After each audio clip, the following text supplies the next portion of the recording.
வணக்கம். அனைத்து உறவுகளுக்கும் எனது இனிய காலை வணக்கத்தை தெரிவித்துக் கொள்கிறேன்.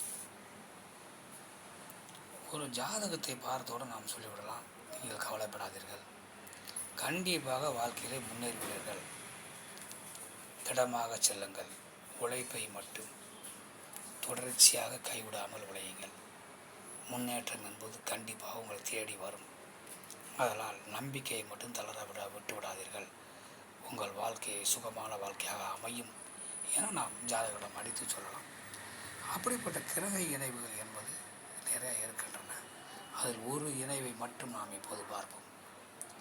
ஒரு ஜாதகத்தில் அறிவை கொடுப்பவர், நிதானத்தை கொடுப்பவர், புத்தி கூர்மையை கொடுக்கக்கூடியவர், ஒன்றுக்கு மேற்பட்ட லாபத்தை கொடுக்கக்கூடியவர், அவர்தான் நல்ல கணிதத்தன்மையை கொடுக்கக்கூடியவர் புதன் பகவான். அதே புதன் பகவான் சுகமான வாழ்க்கை கொடுக்கக்கூடியவர், ஆடம்பரத்தை கொடுக்கக்கூடியவர், லட்சுரியான வாழ்க்கையை கொடுக்கக்கூடியவர், சுக பங்களாக்கள், சுக அரண்மனைகள், சுகசு வண்டிகள் என சுகமான வாழ்க்கையிலே அனைத்து சுகங்களையும் கொடுக்கக்கூடியவர் சுக்கிரன்.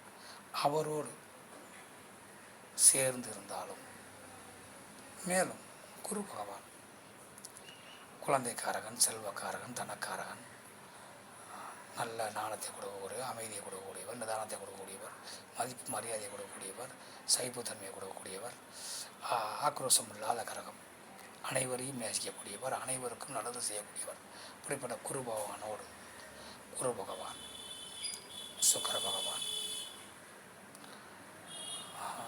குரு பகவான், சுக்கர பகவான், புதன் பகவான், இந்த மூன்று பேரும் சேர்ந்து இருந்தாலும் சரி, அல்லது அவருக்குள் ஒருவரை ஒருவர் மறையாமல் இருந்தாலும் சரி, அதாவது புதனுக்கு 6, 8, 12 சுக்கிரனோ குருவோ இருக்கக்கூடாது.